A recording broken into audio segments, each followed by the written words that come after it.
So a conversation came up recently with a few people talking about kind of the emotional digestive system. Do you have a crying routine? And I definitely don't. Like I've had a really good solid cry maybe 3 times in the last decade or so that I can recall.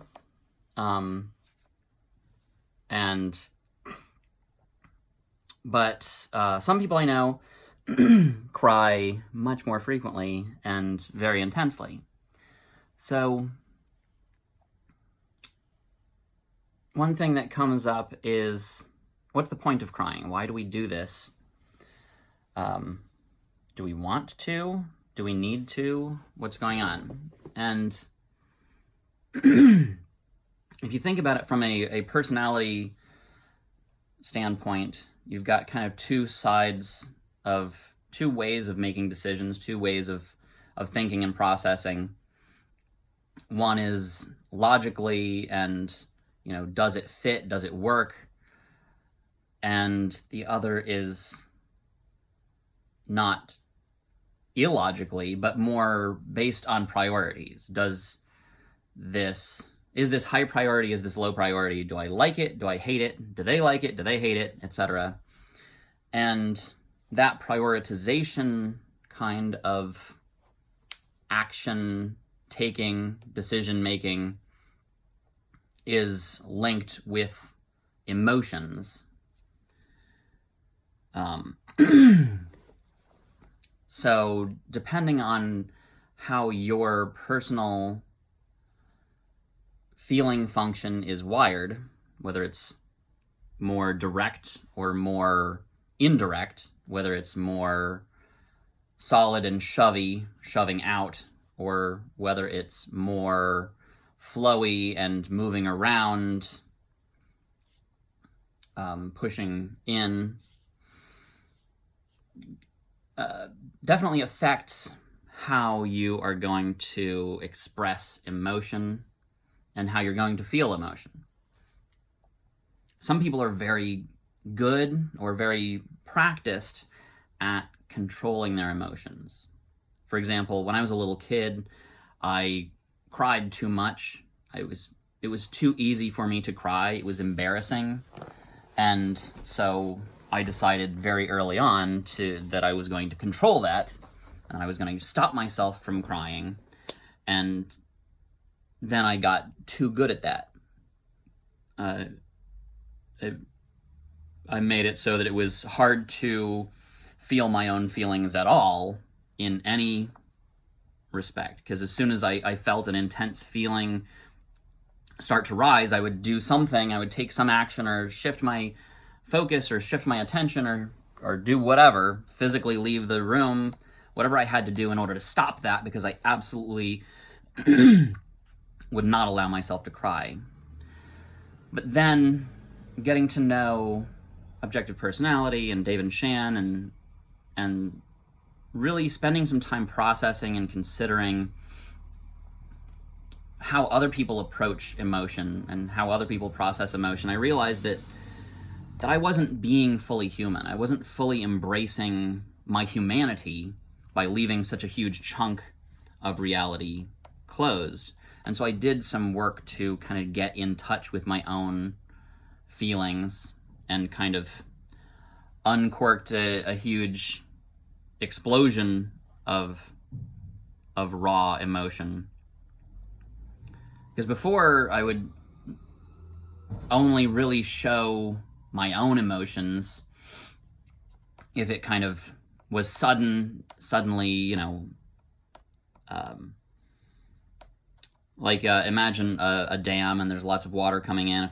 If there's the drain in the dam that's letting the water release from the dam slowly, but if the rain comes in too hard and too fast that it overflows the top, that's kind of what it felt like.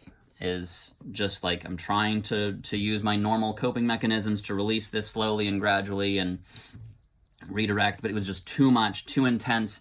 It overflowed, and just like full body heaving sobs of raw emotion just flooding out. But the feeling afterwards was just such a feeling of relief, such a feeling of clarity and peace, and a different kind of peace than a mental peace or a physical comfort. It was a kind of the feeling that you, like satisfying an intense desire you didn't know you had, or an intense need you didn't know you had. For example, if you're not really hungry, but it's been however many hours and it's time to eat anyway, and you just eat, and then you feel satisfied in a way that you couldn't quite explain before. Or if you're really constipated and you have, you relieve yourself and you feel at peace. Or if you're, working hard out in the garden or whatever, and then you come inside and have a big drink of water and you just feel that. It was that kind of a full body, mental, emotional, complete relief. And so getting that first-hand experience of what it's like to actually feel emotions for yourself, it gave me a whole new understanding of an appreciation for people who have a much more healthy and regular emotional digestive system. For example, somebody that I know regularly, like clockwork, will have extreme emotional episodes, but it's just like a flash in the pan. It's extreme, and then it's over. And then they're back to their normal self. But I guess, that is part of their normal self. It's perfectly normal and actually very healthy. And just considering that for myself, what would it be like to be able to regularly have that kind of emotional relief of pent up whatever. So it got me starting to think about, how can I achieve that for myself? So, strategies for actually achieving this yourself. First of all, you need to start with kind of a good understanding of your own human needs and the priority of your own human needs. What is your most dominant two human needs? For me, it's connection and variety. I will trade my own standards in order to connect with people. I'll trade my own certainty in order to have variety. I'll trade my own comfort and stability in order to not miss out on something that's happening right now. It's like, we're going to do this random thing right now, but it's now or never. It's like, my default mode is like, drop everything, let's go, let's do it. My default answer is yes to all questions. But then I have to think, well, is that actually a good... Anyway. But for my friend who I was talking about, their needs are first variety, and then secondly significance. So they'll trade fitting in order to stand out. They'll trade getting things done in reality in order to have their own personal priority standards. So like, that's kind of, they have very high standards when it comes to their own priorities, and it takes a lot of demand from the outside world in order to overcome that barrier. So from an OP point of view, this person is NEFI. So that is spectrum wide, a web of movable threads of connections between solid sensory details, and then very solid and punchy with their own personal feelings and is not as easily moved by other people's feelings. So, when it comes to their own processing, regular processing of feelings and emotions, it's generally very tightly linked with things in the abstract. So fictional characters have a huge impact, and then how it affects them personally, but especially the interconnectedness of all things. What is the deeper emotional meaning of whatever happened in this show or in this fictional world or in their imagination of, like, if this happened, how would that affect them? And in affecting them, by proxy feeling their feelings, that's how their feelings get kind of linked to. It's complicated. It's not how my brain works at all. Personally, my brain wiring is connection first, and then variety. My connection is movable and solid with my own personal reasons. That's feminine FE and masculine TI, fourth. And secondly is feminine SE, masculine NI. So what I find that moves me personally and that pours a lot of water into the reservoir and risks overflowing the dam the most are music videos. There's only two things that I know consistently bring me very, very misty. And that is music videos that are, there's one that's specifically about this couple that they're doing their best to search for the truth. And they finally find the truth, and you kind of see their whole emotional journey and logical journey. They're trying all these different avenues. They're trying their best. They're studying in depth and trying out all these different pathways to find the truth, and then they finally find the truth, and it's such a huge relief. I'm just getting chills just thinking about it, like literally, like ASMR style chills. And that's another topic, ASMR chills based on masculine intuition is a whole other thing. But anyway, so that one really gets me, as well as one where it's about it's a whole another story. But it's a very good music video. And so what's interesting about that is that I'm not feeling my own feelings, I'm feeling their feelings.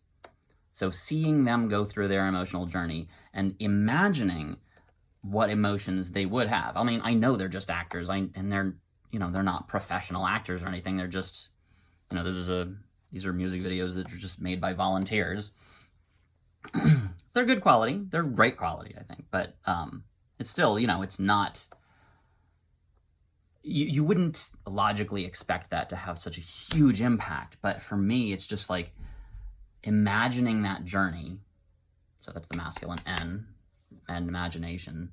And then the movable feelings focused outwards, seeing their kind of emotional journey, their emotional spectrum, and just the relief of finally knowing the truth. Of just like, that gets me every single time.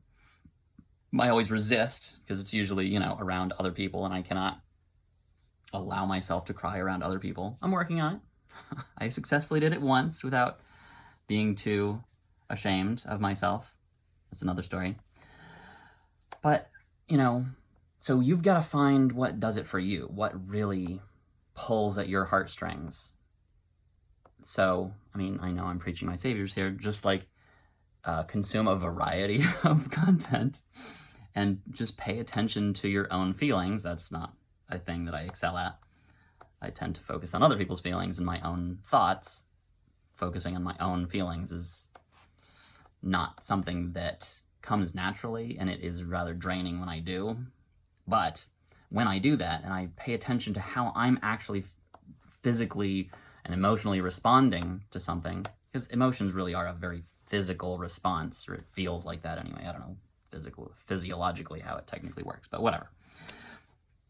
Yeah, so pay attention to what makes you laugh, pay attention to what makes you angry, pay attention and take notes. Take it seriously. What makes you laugh? What makes you almost cry?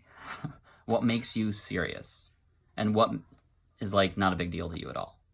Pay attention to all this stuff and map it. And you'll start to see a pattern evolve, take shape over time as you gather in and just kind of keep track of the details, and then explore, more variety seeking, explore the spectrum of things that trigger other people emotionally. And then so there's another thing, is there can be a huge blocker to your being able to let the feelings flow. And that is, imagine the dam. It's like the actual dam holding back the water. And that is, it's different for each person. But for me, it's, how is this going to make me look to other people? If I'm a grown man and I'm sobbing about something, in my childish mind, it makes me think that I'm going to be perceived as lower value than other people, and that if we were competing on who's better, I'm worse because I'm not in control of myself, my emotions, and are therefore lame. I know this is not actually true, logically, but it's still hard to overcome that. It's a dam. There's a little leak unintentional leak in the bottom, but to overcome that limiting belief is very difficult. But for you, it might be different. What are the options? You can have, your own personal standards that say that it's wrong to cry. Basically, any kind of fears are always, I think, linked to loss, or loss of some kind, either losing out on something you already have, losing out on something that you want to have, losing the option to have that, whatever that is, or blocking something off and making something never happen, like the feeling of burning a bridge and never being able to get back across. So once you cry in public around certain people, you can never undo that. You can never go back in time and undo that. So it's going to limit you. You're going to, depending on who you are, depending on your connection with people and your own standards and whatever. So you got to find some place where you can be free, where there aren't those ramifications, social ramifications or personal standards ramifications. If it's other people, you can try to find a place where you're physically separated from people. Go for a drive, go for a walk, go for a run. Find a place that has legit soundproofing and legit visual proofing. Not because anybody will care at all that you're crying, but because you need to have absolute certainty that you're safe. You need to have absolute certainty that no one could possibly hear you or see you, because then you can shut off that side of your brain, the part that's worried about any of that, because you know for sure, for yourself, that there's no risk, that you're not burning any bridges, there's no potential loss there. So that's if you're worried about other people. If you're worried about your own personal standards, then, well, for some people, you'd have to work through your own personal truth. Just think logically. Do some research and meditation and study on if somebody expresses their emotions honestly, is that healthy or is it unhealthy? Does it make them better or does it make them worse? What are the logical advantages of having a healthy emotional digestive system, and what are the logical disadvantages? And prove it to yourself logically. Be able to argue with anybody and say, you know what, no, this is what's right. And I'll tell you why. I have the reasons, I have the facts to back up why this is the right thing to do. And if you don't do it, you suck. How about that? Got a little bit of energy there, maybe? Yeah, so doing that for yourself and building up your own what's the word? Growing your own certainty. Sleep energy, well. So doing your own study, meditation, research, thinking, writing, whatever, meditation, logically, so you have reasons and you have data and you have certainty. The other way to do it is to think through emotionally, what's holding you back? What's the barrier? What's the blocker? What makes up that wall in your, what do you call it, dam? What is your dam wall made of? And find a weakness in it, and don't chip away at it, don't attack it, work with it. Don't chip away, because then that feels like loss, and you're gonna pull in, tighten, and strengthen that wall. It's gonna be an inner war. What you need to do is find a way to work with it. If you're, you need to figure it out emotionally, priority-wise, as well as logically. Does this fit? Does it work? How does this work in reality? How does it work abstractly? How do I value this personally? How do other people value this? And how does this affect my ranking compared to other people? How does it affect my personal standards? Am I going to think less of myself if I do this? Am I going to think less of myself if I don't? It's a huge process. Don't expect it to be an overnight thing. But anything that's important, anything that you take seriously, is worth investing some time in chipping away. Chip away just a little bit at a time, whatever you can handle. For me personally, I find that if I don't put something on the calendar, and it has to exist physically and in time for it to be real. If I take something seriously, I have to put it on my calendar and make a physical space for it. I have to make an implementation intention, as James Clear would say. I have to think of, okay, I need to plan what is a specific time and location that I'm going to do this thing, make a promise to myself, and then tie my identity to that. Like, I'm the sort of person that will follow through for myself.